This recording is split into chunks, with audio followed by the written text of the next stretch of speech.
할렐루야. 1815년 6월에 영국과 프랑스 사이에 전쟁이 있었습니다.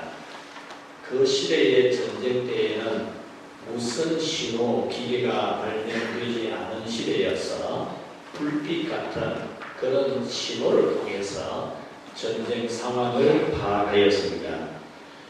그런데 새벽녘에 온 첫 소식은 영국의 패전 소식이었습니다. 패전 소식이 들려온 그 새벽은 그 바다에 안개가 자욱하였고 그 영국 온 국민들은 슬픔에 잠기게 됩니다. 그 시간이 지나고 안개가 그칠 즈음에 새로운 신호가 왔는데 영국이 전쟁에서 이겼다는 소식이었습니다. 그 소식은 온 영국 땅에 순식간에 퍼지면서 모든 국민이 거리로 뛰쳐나와 함성을 지르면서 기뻐했습니다. 우리나라는 2002년 월드컵에서 4강에 드는 기염을 토했는데 그때의 우리나라 사람들의 상황은 난리 수준이었습니다. 난리. 나이에 관계없이 젊은 사람이나 나이 많은 사람이나 어린아이나 관계없이 남은 여가 구별 없이 난리 수준이었습니다.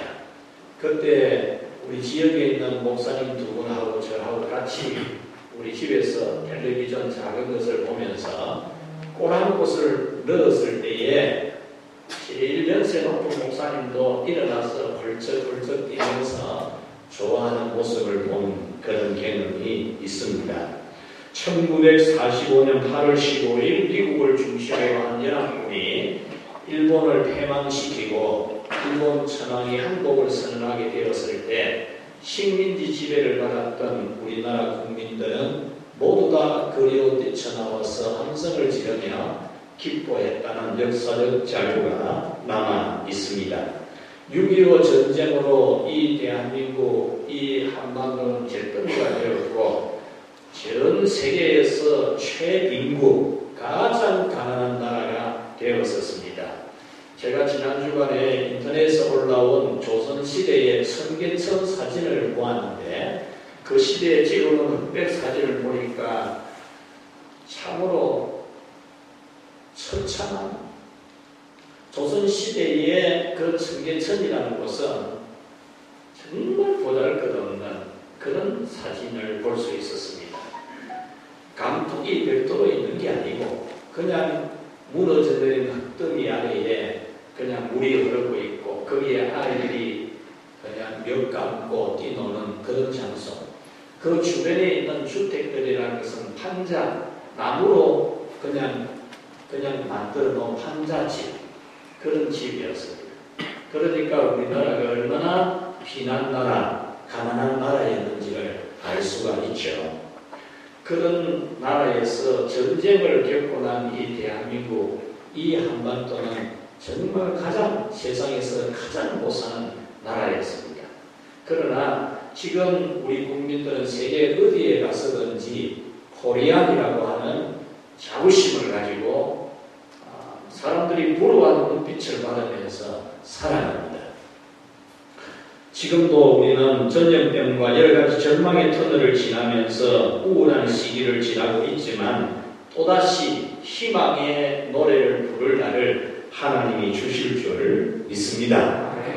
예수님께서 십자가에 죽으실 때에는 교회와 신자들이 절망에 빠졌지만 예수님께서 부활하셨을 때에 교회와 신자들은 감격에 빠지게 됩니다. 막달라 마리아와 다른 마리아가 예수님의 무덤을 찾아갔다가 부활하신 예수님을 만났을 때에 그들의 가슴은 고동쳤고 그들은 감정을 주체할 수 없는 감격에 빠지게 됩니다. 예수님의 발을 붙잡고 경배하면서 얼마나 좋아했을까, 그것은 우리가 상상을 해보면 충분히 알 수가 있습니다. 예수님께서 십자가를 지셨을 때 교회는 문을 닫았고 제자들은 다 숨어서 모습을 드러내지 않았지만 예수님께서 부활하신 모습을 보여주었을 때 그들은 매우 기뻐하면서 온 지방의 교회 세우는 그런 제자들이 되었습니다. 이렇게 부활하신 예수님을 믿는 교회와 신자는 어떤 고난과 시련이 있어도 쓰러지지를 않습니다.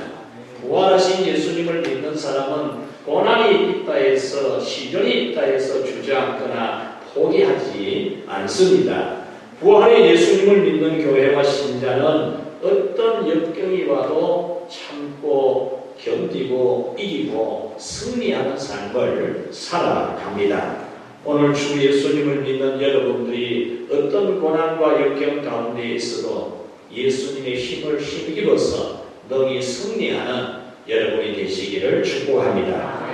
오늘날 전염병의 위험이 있고 희망이 보이지 않는 사회, 경제적 어려움과 인생길에서 만나는 고통이 심해도 우리는 살아계시고 역사하시는 하나님, 인류의 역사를 주관하고 있고 우리의 생사화복을 주관하고 계시는 주권자 하나님을 믿는 믿음으로 능히 승리할 줄로 믿습니다.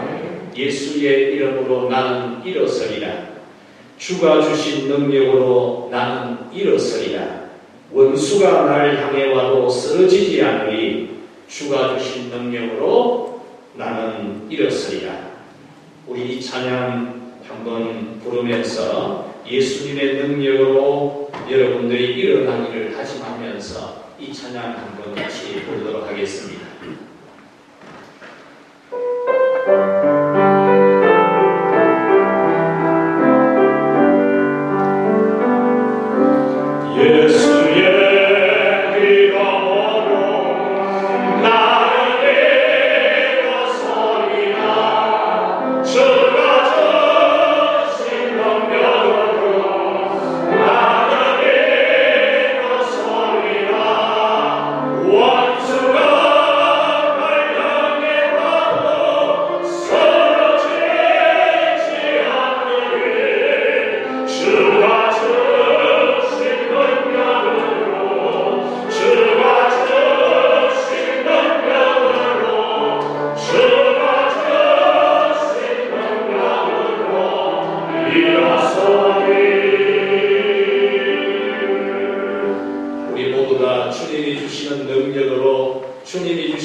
안식구 첫날은 예수님이 부활하신 날입니다.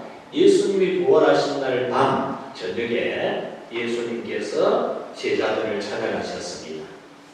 충격과 두려움과 무서움에 휩싸여 있는 절망 가운데서 헤어나지 못하는 수록에 빠져 있는 제자들을 찾아가셨습니다.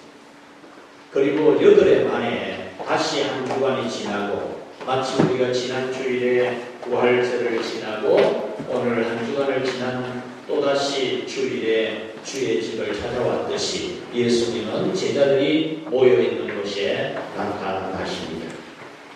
예수님께서 그곳에 나타나셔서 주신 말씀은 그들에게 생명을 가지고 있는 사람으로 살아가는 메시지를 주십니다. 정신이나 마음이나 육체나 모든 삶의 신앙에 생명이 있는 사람으로 살아가라고 말씀을 해 주십니다. 첫 번째로 같이 합시다. 충격과 절망에 빠져 있지 말라. 부활하신 예수님께서 그 충격과 절망 가운데 있는 제자들을 찾아가셔서 그 충격을 털어내고 절망 가운데서 빠져나오라고 말씀을 해 주셨습니다. 예수님의 제자들은 예수님께서 죽으시는 것을 보자 충격을 받습니다. 절망에 빠집니다. 겉으로 능력을 많이 나타내시는 예수님이 잡히시고 각종 병자를 고치고 무덤에서 썩어가는 나사로를 살아서 걸어나오게 하신 그 예수님이 잡히시고 고난을 받고 죽게 되자 이것이 도대체 무슨 일인지 이해할 수 없는 충격에 빠집니다. 믿고 따랐던 예수님이 죽으시니까 그들은 이해할 수가 없는 제자들이 되었습니다. 뿐만 아니라 이들은 예수님께서 부활하신 것을 눈으로 보았다는 신자들의 말을 들었지만 믿지 못하는 눈치입니다. 제자 중에서도 우두머리 격인 베드로가 요한과 함께 예수님 부활하신 것을 만났다고 하는 막달라 마리아와 다른 마리아의 이야기를 듣고 무덤에 달려가서 예수님의 무덤이 비어있는 것을 보았고 예수님의 몸을 감쌌던 시신을 감쌌던 세마포를 개겨 놓은 것을 다 보았으면서도 그들은 아직도 예수님이 부활하신 것을 실감하지 못하고 충격에 빠져 있습니다. 오늘 이 성경 말씀에 보면 그들은 문들을 다 걸어 잠그고 있습니다. 오늘 성경에도 문들이라는 복수를 쓰고 있는데 이 문들이라는 이 단어를 원문으로 보면은 모든 문들을 꽁꽁 끌어 잠그었다 그 말입니다.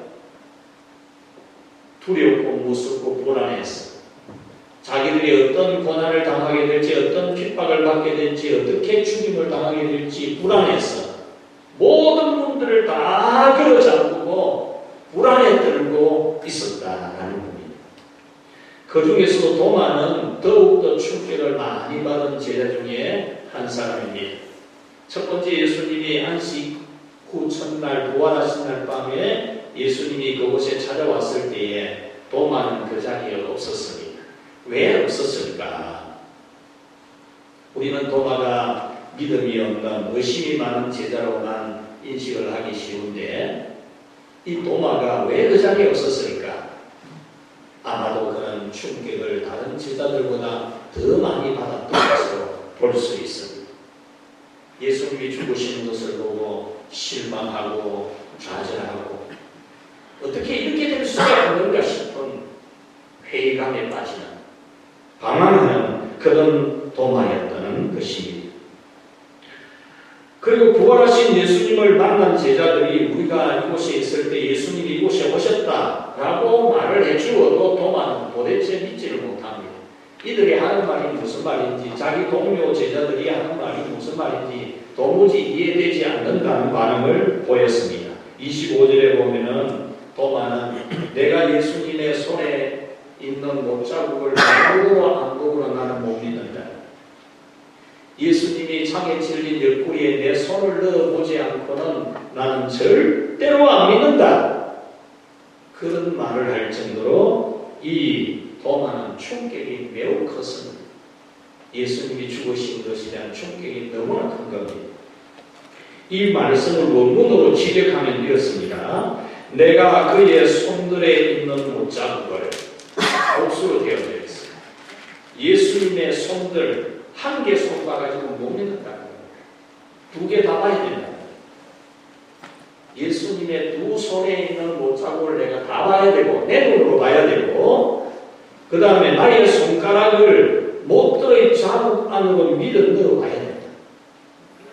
원문은 이렇게 되어 있어요. 내 손가락을 못자국 난 곳으로 내 손가락을 밀어 넣어서 확인해 봐야 된다. 그리고 내 손으로 창에 찔린 예수님의 그 옆구리를 내가 손으로 밀어 넣어 봐야만이 내가 믿지. 절대로 나는 안 믿는다. 그런 말을 한 것입니다. 이렇게 도마는 예수님의 부활을 믿지 못할 정도로 충격을 받고 실망에 빠져 있었습니다. 이것은 도마뿐만이 아니라 다른 제자들도 비슷했습니다. 지난주에 소개했듯이 누가복음 24장 11절에 보면은 예수님의 부활을 만난 막달라 마리아와 다른 마리아가 이 제자들이 숨어있는 곳에 와가지고 우리가 부활하신 예수님 만났습니다. 이러니까 겉은 소리 하지 말아라. 겉은 소리를 하고 그랬거든요. 이 겉은 소리가 얼토당토하는 소리란 말이잖아요. 얼토당토하는 소리를 한다고 그렇게 꾸짖었습니다. 뿐만 아니라 그 시대의 모든 사람들은 예수님의 부활을 보았다라고 하는 사람들의 증언에 대해서 유령을 보고 망상에 빠진 말을 한 것이다. 유령설로 그렇게 취급해 버리기도 했습니다. 이렇게 죽은 사람이 다시 살아난다는 것은 믿기 어려운 일입니다. 죽은 사람이 다시 살아난다. 믿기 어려운 일입니다. 죽은 자가 죽지 않는 몸으로 부활한다는 기독교의 진리는 어떤 것보다 믿기 어려운 진리입니다. 그러므로 예수님의 부활을 말하는 백성들의 말을 들은 제자들이 얼토당토하는 말로 여기고 부활하신 예수님을 보았다고 하는 동료 제자들의 말을 듣고도 도마가 나는 절대로 안 믿는다.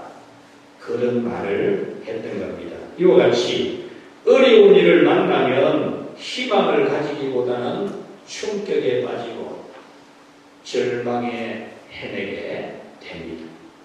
힘든 문제를 만나면 실망하고 좌절하고 그 힘든 일이 거듭되게 되면 이제는 희망조차 포기하고 될 대로 되라. 그러면서 그냥 날새니까 일어나고 일하러 가야 되니까 일하고 밥 먹어야 되니까 밥 먹고 잠자야 되니까 잠자는 그런 삶을 살아가게 되는 겁니다.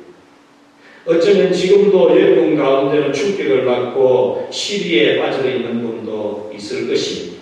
너무 힘들어서 일어나 걸으라는 말씀을 들어도 그것이 실감이 안 나는, 반복적으로 들어도 들을 때는 일어나 걸어야 되겠다는 것에 공감을 하고 인정을 하지만 힘차게 뛰어 일어나지 못하고 똑바로 서 있지 못하고 신바람나게 살지 못할 수 있습니다. 너무 고통스러워서 힘차게 뛰어 일어나 똑바로 서서 신바람나게 살아가는 말씀을 들어도 도무지 일어나지지 않을 수도 있습니다. 나의 사랑 나의 거역권자야 일어나서 나와 함께 가자고 해도 안 일어나지는 겨울이 지났다 봄이 왔다 일어나 나와 함께 가자 해도 일어나지지를 않나. 네가 있는 그곳에서 일어나서 걸어 나오라고 해도 걸어 나와지지 않는 우리 자신일 수도 있습니다. 사랑하는 여러분, 여러분은 지금 무엇이 여러분을 그토록 힘들게 하고 지치게 하고 있습니까? 여러분을 충격받게 하고 일어나지 못하게 하고 걸어 나오지 못하게 하는 것은 무엇입니까? 예수님은 여러분의 그 충격, 그 절망, 그 슬픔에서 벗어나게 해주려고 오늘 이 주일에도 여러분을 찾아오신 것을 믿을 수 있기를 바랍니다. 예수님께서 부활하시고 제자들이 있는 곳에 가셨어.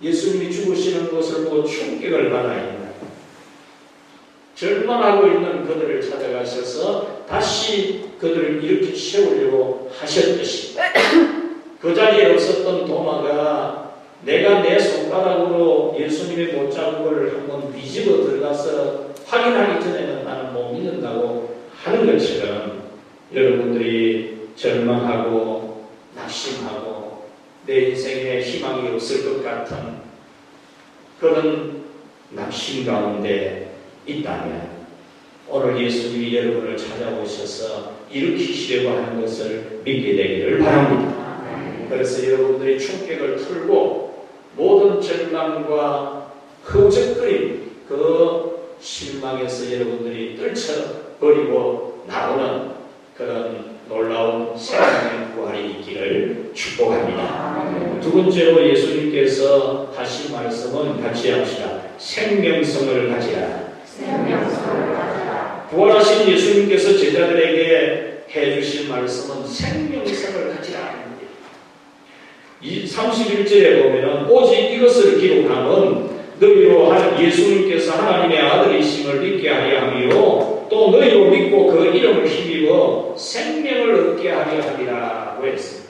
이 말씀은 요한복음서에 기록된 모든 기적들, 다시 말하면 예수님이 하나님이신 것과 죽어도 다시 사는 하나님이신 것과 죽은 자를 다시 살리시는 생명의 부활이신 예수님이신 것을 증명하기 위해서 기록해놓은 요한복음서의 여러 가지 표적들, 그리고 그 가장 중요한 표적인 부활, 예수님이 무덤에서 부활한 이 사실을 기록한 이 이유는 이 예수님을 믿음으로써 생명을 가지게 하기 위해서, 생명성을 가지게 하기 위해서 이 요한복음서를 기록했다. 우리는 요한복음서를 1장부터 쭉 읽어 내려가 보면은 생명이라는 단어를 유독 많이 발견할 수 있습니다. 여러분이 잘 암송하고 있는 요한복음 3장 16절 말씀, 하나님이 세상을 이처럼 사랑하사 독생자를 주셨으니 이는 저를 믿는 자마다 멸망치 않고 죽지 않고 사망하지 않고 영생을 얻게 하려 하시니라. 여기서 영생이라는 단어가 생명이라는 단어입니다. 이 말씀을 요약하면은 부활하신 예수님, 구세주이신 예수님을 믿어서 생명을 가지라는 겁니다. 여기서 생명을 얻게 하려 함이라고 했는데, 여기서 얻다라는 이 단어는 가지다라는 뜻이 더 확실한 뜻입니다. 원문으로는 생명을 가지게 하려 합니다. 생명을 가지게 하려 합니다. 오늘 우리의 눈빛에도, 우리의 신체에도, 우리의 걸음걸이에도, 우리의 언어에도, 우리의 얼굴빛에도, 우리의 마음에도, 우리의 꿈에도, 우리 생각에도, 우리의 기도에도, 우리의 예배에도, 우리의 모든 신앙생활에도 생명을 가지게 하기 위해서, 생명을 가지게 하기 위해서 예수님이 부활하신 이 표적을 보여주셨다라는 겁니다. 여기서 생명이라는 단어에는 두 가지 의미가 들어있습니다. 하나는 죄사함, 구원, 영생, 천국 가는 이 구원을 의미합니다. 이 구원과 함께 이 생명이라는 단어, 조회라고 하는 이 헬라어는 생명성, 살아있는 것, 살아 움직이는 것, 생명력이 충만한 것, 이런 것을 의미합니다. 예를 들자면 봄기운이 있으니까 그냥 대지에는 푸른 풀들이 막 돋아납니다. 하루하루가 다르게 큽니다. 봄기운에 꽃들은 만발을 하고 있습니다. 봄기운에 새들은 하늘을 날아다니는 것처럼 생명력이 넘치는 것, 이것을 위해서 예수님이 오늘 부활을 보여준다는 것. 제자들, 문 닫은 교회, 폐쇄한 교회, 그 예수 교인들, 예수 제자들, 모든 충격과 절망을 틀고 일어나서 생명을 가진, 믿음도 생명이 있고, 신체에도 생명이 있고, 정신에도 생명이 있도록 하기 위해서 예수님이 부활하셨다라는 말씀입니다. 기쁨이 넘치는 마음, 행복이 가득한 생각, 담대한 용기를 가진 가슴, 모든 절망과 충격을 털고 일어나는 그런 새로운 부활의 삶을 살게 하기 위함이라는 겁니다. 부활하신 예수님께서 제자들을 찾아오셔서 하신 말씀은 첫 번째도 두 번째도 세 번째도 생명을 가지게 하기 위한 말씀이었습니다. 예수님께서 부활 후 그날 밤 예수님의 제자들이 모인 곳에 가셔서 첫 번째 하신 말씀이 너희에게 평강이 있을지어다 라고 했습니다. 불안에 휩싸여 있는, 절망하고 포기하고 충격에 빠져있는 그들에게 예수님이 평강이 있을지어다. 예수님 그 자리에서 못 잡은 손을 보여주고 창에 찔린 옆구리를 보여주시면서도 너희에게 평강이 있을지어다 그랬습니다.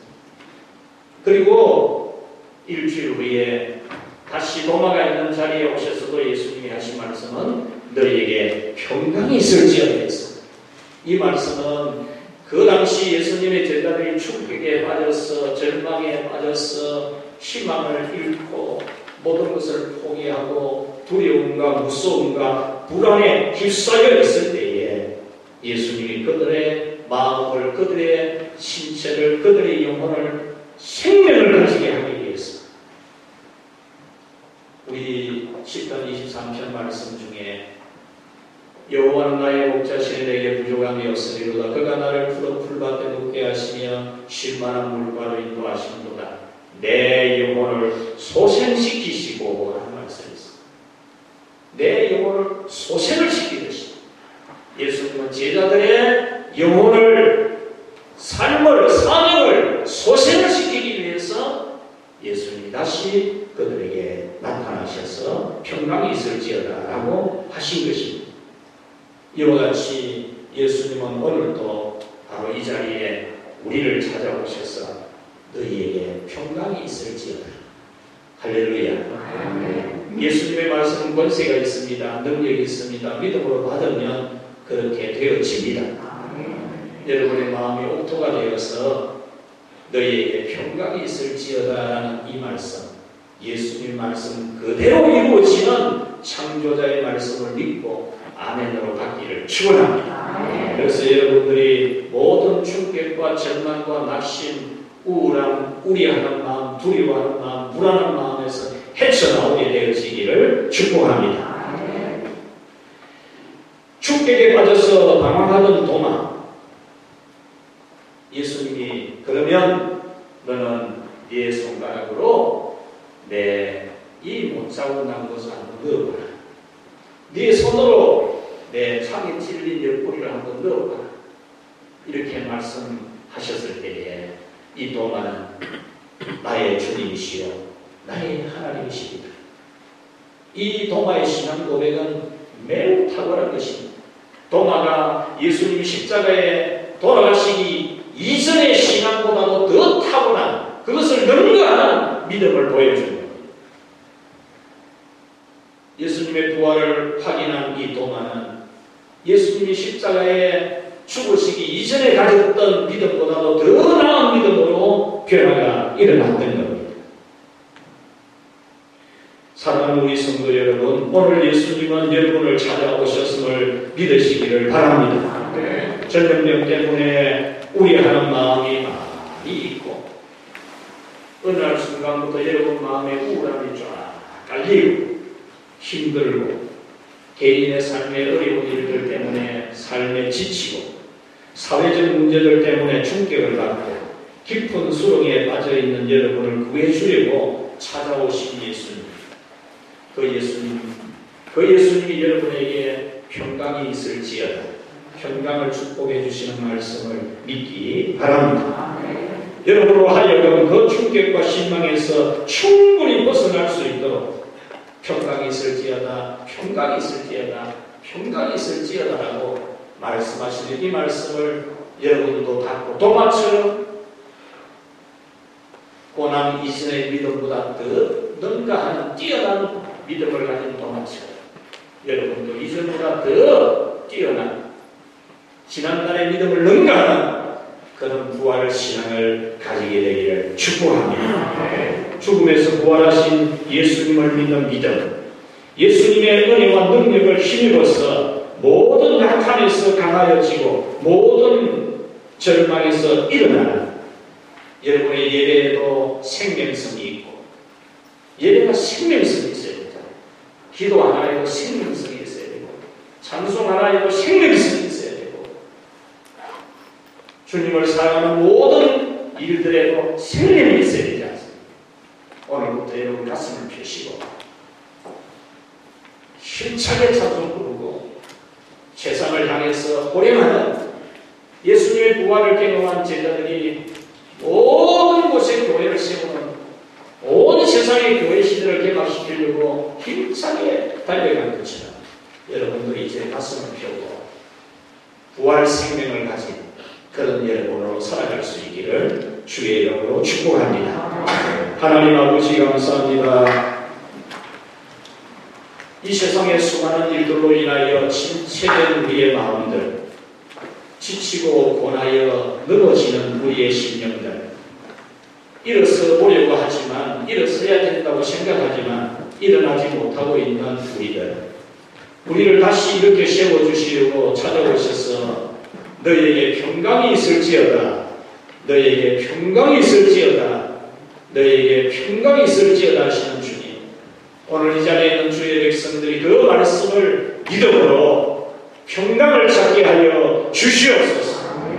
예수님의 이름을 힘입어서 능히 일어나 걷고 뛰는 복된 생활, 부활의 생명의 삶이 되게 하여 주시옵소서.